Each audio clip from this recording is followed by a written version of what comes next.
non, moi je ne vais pas te cacher, il y a 8 choses qui m'ont vraiment, vraiment marqué sur Back to Africa 2024. Euh, la première chose qui m'a le plus interpellé sur Back to Africa 2024, c'est le pouvoir de la vision. C'est le pouvoir de la vision. À chaque fois que je vais dans un événement et qu'on est des centaines ou encore des milliers, je me dis toujours que toute grande chose a toujours commencé avec quelque chose de très petit. Et en fait, pourquoi je prends le temps de te faire cette vidéo? Parce que je pense que dans la vie, il faut reconnaître quand une personne fait des bonnes choses, quand une personne fait quelque chose de remarquable et de remarqué. La chose qui m'a le plus interpellé, c'est la vision. Tu sais, au départ, on était peut-être plusieurs milliers, certainement plus de 3000 personnes. Mais dis-toi que tout ça a commencé avec une personne. Une personne qui un jour s'est levée, a commencé à créer du contenu, a commencé à créer une communauté. Et aujourd'hui, on se retrouve là, à plusieurs milliers de personnes, à échanger, à venir écouter une personne, et non pas une personne, des personnes qui ont des clés à nous partager. Donc la première chose qui m'a le plus marqué, c'est le pouvoir de la vision, comme quoi, en réalité, tout commence toujours petit. La deuxième chose qui m'a vraiment interpellé, à titre perso, c'est que dans la vie, il faut vraiment rester humble. Parce que tu rencontreras toujours quelqu'un qui sera plus que toi, qui aura fait plus que toi et qui aura plus que toi. Mais il ne faut pas non plus se tromper puisque parfois on a tendance dans la vie à être admiratif de ce qu'une personne a fait. Mais la vérité, c'est que on fantasme toujours la beauté extérieure de la réalisation d'une personne. Mais la question à se poser, c'est est-ce que moi, je suis prêt à consentir le même niveau de sacrifice que cette personne que je suis en train d'admirer? Et quand j'ai vu le niveau de travail qu'a demandé l'organisation de Back to Africa, l'équipe qui était mobilisée pour travailler, ou tout simplement le fait d'organiser un événement, de faire venir autant de gens, autrement dit, tu as une responsabilité sur toutes ces personnes-là. Donc, c'est l'importance de pouvoir chercher à comprendre quels sont les défis, quelles sont les souffrances que la personne a vécues afin d'arriver là où elle en est aujourd'hui. La troisième chose que j'ai envie de te partager sur Back to Africa 2024, c'est l'importance de la diligence.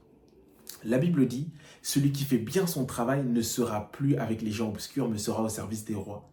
Ou tout simplement, les talents d'un homme lui font trouver un accès auprès des grands. Pourquoi je te dis ça? C'est que euh, parmi les intervenants qui sont venus, c'est des personnes que tu sais que dans le quotidien, tu ne vas jamais les rencontrer. Industriels, banquiers, ou encore investisseurs, ou des industriels, peu importe. Tu vas rencontrer des personnes que tu ne rencontres pas dans ton quotidien. Mais qu'est-ce qui a fait que ces personnes-là, un jour, se sont mis également à prendre Philippe Simon au sérieux? C'est tout simplement parce qu'ils ont vu qu'il faisait un travail de qualité, et qu'à un moment donné, les personnes qui sont élevées dans leur domaine se disent « Ah bah tiens, je vais porter mon regard sur cette personne ». Et ce qui est aussi très important à retenir, c'est que moi, ce qui m'a vraiment beaucoup interpellé, c'est l'importance de s'entourer.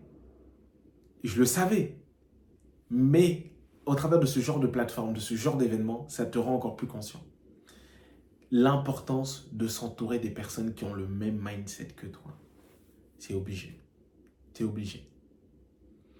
En fait, c'est pas possible d'avancer avec des personnes pour qui tu n'as pas du tout avec qui tu n'as pas la même vision, avec qui tu n'as pas le même mindset. Pourquoi? Parce que pendant que l'un va penser à faire des activités de distraction, l'autre va penser à me faire des business. Et en fait, quand tu entreprends, tu n'as pas le temps. Déjà, tu as trop de travail à faire, tu dois rester focalisé et tu n'as pas encore trop de temps à essayer de négocier avec tes amis. Ah non, je viens pas, je viens pas. Parce que tu as des personnes qui partagent la même vision que toi. Et c'est beaucoup plus facile de ne pas avoir à négocier, à refuser des activités qui sont contraires à la direction dans laquelle tu vas. Euh, je crois que je suis au sixième point, j'espère ne pas me tromper. La sixième chose que je retiens de Back to Africa 2024, c'est que tu ne peux pas réussir tout seul. C'est impossible. Tu peux pas réussir tout seul. Back to Africa, il y avait certes Philippe Simo qui a pu intervenir, mais la capacité, ce que j'ai beaucoup aimé, c'est que les grands leaders trouvent toujours la capacité de s'entourer des personnes qui sont plus intelligentes qu'elles dans des domaines qu'elles ne maîtrisent pas. Toi qui veux te lancer, tu penses que le fait de tout maîtriser te permettra de pouvoir mieux réussir que les autres. C'est pas vrai. C'est pas vrai. C'est ça qu'on apprend. C'est ça qui est dommage qu'on n'apprend pas forcément quand on est plus jeune ou simplement à l'école. C'est qu'on n'a pas besoin d'être le plus intelligent.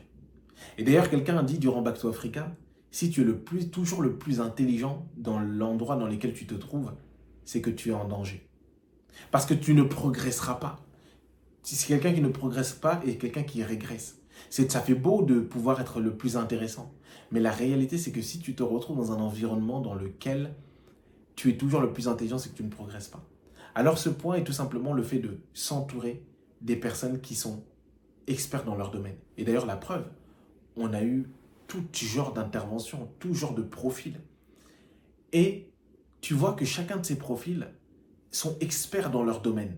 Est-ce que ça veut dire que Bertin Tchofo, par exemple, industriel, est plus important ou plus intelligent que Stanislas Zézé? Absolument pas. Cependant, le plus intelligent, pour moi, n'est pas celui qui sait plus que eux tous.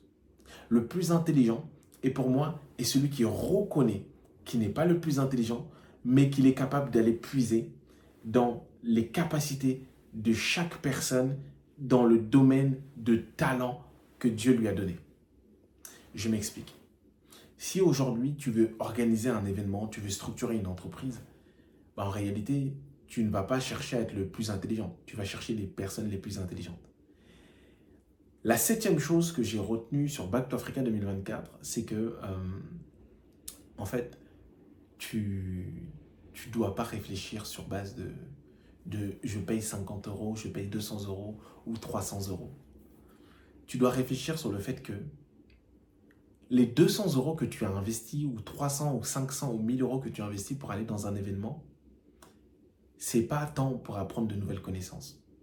Parce que les nouvelles connaissances, si tu vas sur YouTube ou sur ChatGPT ou tout simplement sur Google, tu vas te rendre compte que la plupart des connaissances sont disponibles sur Internet.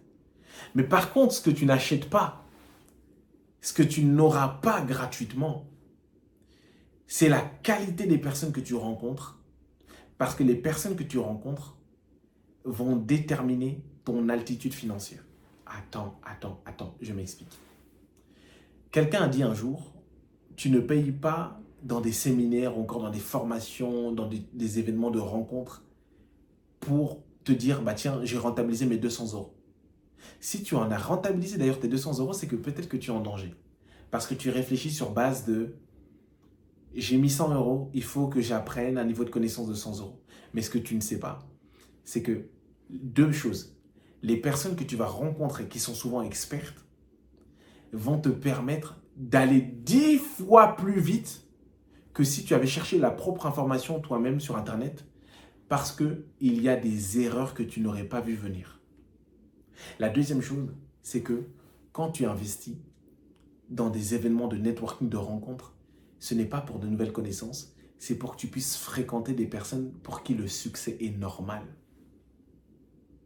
La Bible dit, celui qui fréquente les sages devient sage. Il faut que tu gardes à l'esprit que ce n'est pas tes 200 ou tes 500 euros là que tu as investis qui vont changer la vie. Non. Tu dois changer ton mindset. Le fait d'aller dans un événement, investir de l'argent dans des événements où tu vas faire du networking, c'est beaucoup plus parce que tu vas fréquenter des personnes qui normalisent le succès.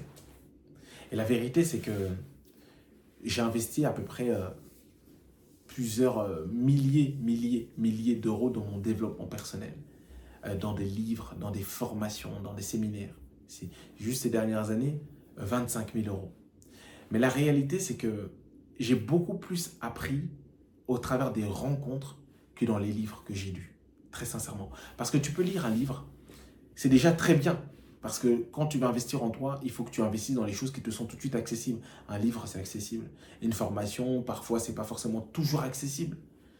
Mais les meilleurs, les fois où j'ai fait les plus grands progrès dans ma vie, c'est parce que j'ai rencontré des personnes pour qui c'était normal de faire ce que moi, je voulais faire à l'avenir. Je vais te donner un exemple très simple. L'un de mes mentors, c'est Luc Dumont.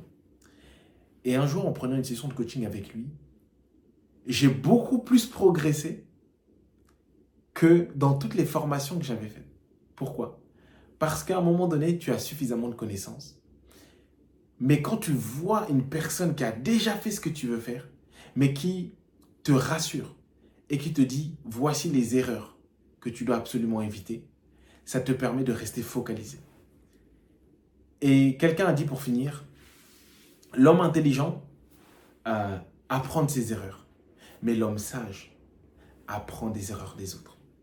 Alors voici les leçons que j'ai apprises sur Back to Africa 2024. Évidemment, je te donne rendez-vous, Dieu voulant, l'année prochaine. Mais je vais te mettre un petit défi. Ne te dis pas, je vais partir à Back to Africa pour apprendre comment lancer un business seulement. Non. Dis-toi, et si moi, je développais les talents que Dieu m'a donnés et que j'arrivais à un niveau où les personnes aussi viennent voir la lumière qui est en moi? N'oublie jamais. La Bible dit, la création tout entière attend avec un ardent désir la révélation des fils et des filles de Dieu. Alors, tout simplement, il y a des personnes qui attendent, elles aussi, que tu viennes présenter ce que tu as reçu. Et d'ailleurs, je te donne un petit bonus. J'étais venu dans le but de pouvoir rencontrer des gens. Mais j'étais aussi venu dans le but de me dire, Dieu m'a permis de développer des capacités, des talents, une expertise. Et je vais rencontrer des personnes à qui je vais pouvoir moi aussi délivrer ce que j'ai comme expertise. Alors ne viens pas seulement dans le but de recevoir, mais viens également dans le but de donner. J'espère te retrouver à Back to Africa 2024. Tu as ma réponse, Back to Africa, ce n'est pas une arnaque, c'est un véritable investissement. Un investissement dans ton avenir financier, un investissement dans ton avenir entrepreneurial, mais tout simplement un investissement pour ta vie. Parce que tu vas te rendre compte que toi aussi, tu peux lancer le projet qui est dans ton cœur. Et que ça peut commencer avec une petite graine. Mais n'oublie jamais, la petite graine peut devenir une forêt. C'était Deo Gracias pour mon avis personnel. Ça n'engage que moi sur Back to Africa 2024. Ciao.